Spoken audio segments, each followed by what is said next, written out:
Today on 2 Minute Tuesday, we're going to talk about how to get perfect inside measurements. I'm going to show you using this Japanese sharpening station I made. Normally, this is where we'd run an intro, but it's not done yet. I'm not going to name names, but it's not done. So let's throw 2 minutes on the clock, come into the bench, and let me show you how we do this. Okay, perfect inside measurements are really important. And on this project, it was especially important for this piece here because it needed to lock in so that when I was sharpening, it wouldn't slide around.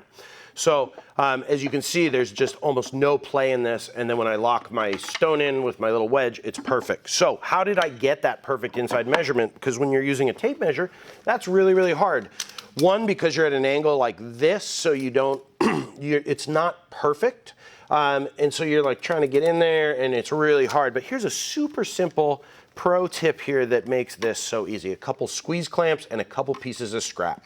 So what you do is you take your scrap and you want to make one that's shorter than the other. I mean, they probably both could be this length, but it's more versatile if one is shorter. And you want to make sure that you're kind of going square across your piece, but you just spread them out just like this until they hit the sides. And it's great to do it from the same piece of scrap, so that way when you press them together, you know it's square.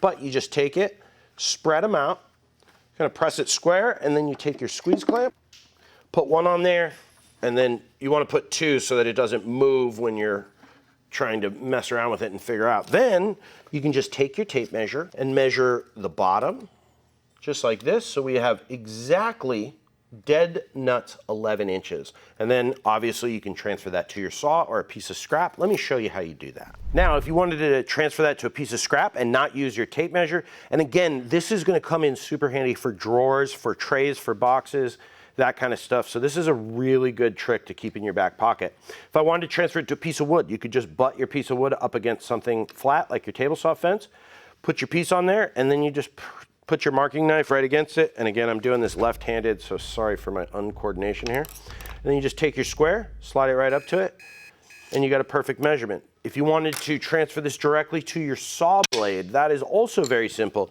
You just take it, and you want to make sure that you get the tooth that is pointed towards your fence, and you just take your piece and just tap your fence over until you get right there. And now, check that out. That is going to make an absolutely dead nuts cut. And that's how you get perfect inside measurements, guys. Thanks for watching. Hopefully I kept it under 2 minutes. If you want to support the channel, head over to the Katz-Moses store, pick up a stop block, a dovetail jig, or a t-shirt. Stay safe in the shop. Have a wonderful day, guys.